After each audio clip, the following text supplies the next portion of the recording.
لبيك اللهم لبيك لبيك لا شريك لك لبيك إن الحمد والنعمة لك والملك لا شريك لك۔ السلام علیکم ورحمۃ اللہ۔ سوال پوچھا گیا ہے کہ نفلی طواف سے کیا مراد ہے اور نفلی طواف کا کیا طریقہ ہے۔ جیسے ہم عمرہ میں طواف کرتے ہیں، نفلی طواف بھی اسی طرح کیا جاتا ہے۔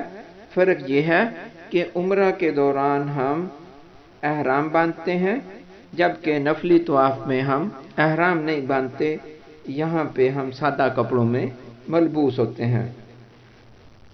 عمرے میں رمل کیا جاتا ہے، جبکہ سادہ طواف میں رمل نہیں ہے اور نہ ہی سادہ طواف کے بعد صحیح ہے۔ سادہ طواف میں ہم یا نفلی طواف میں ہم خانہ کعبہ کے گرد 7 چکر لگاتے ہیں، یہ 7 چکر مل کر ایک طواف کہلاتے ہیں۔ اور نفلی طواف کا آغاز ہم کہاں سے کریں گے؟ حجر اسود سے کریں گے۔ استلام سے اس کا آغاز ہوگا۔ 7 چکروں میں 7 بار استلام اور پہلے چکر سے پہلے ایک استلام۔ جب ہم 7 چکر مکمل کر لیں گے، ہمارا ایک طواف مکمل ہو جائے گا، تو اس کے بعد ہم 2 رکعت واجب الطواف مقام ابراہیم پر ادا کریں گے۔ اگر مقام ابراہیم پر رش ہے، وہاں جگہ اویلیبل نہیں ہے، تو حرم میں کسی بھی جگہ پر 2 رکعت نماز واجب الطواف کے پڑھ لیجئے۔ اس کے بعد ہمیں زمزم پیے، آپ کا طواف ہو گیا۔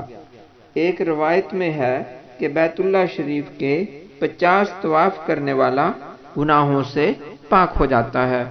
جو لوگ حرم میں جائیں عمرہ کے لیے یا حج کے لیے، وہ لازمی طور پر خانہ کعبہ کے 50 طواف مکمل کریں، تاکہ وہ اس روایت کے مطابق ان کے گناہ معاف کر دیے جائیں گے اور وہ کعبہ کی شفاعت کے مستحق ٹھہریں گے۔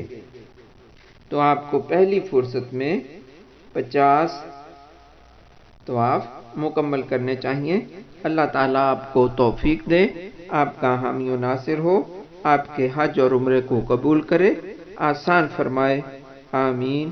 لبيك اللهم لبيك لبيك لا شريك لك لبيك إن الحمد والنعمة لك والملك لا شريك لك۔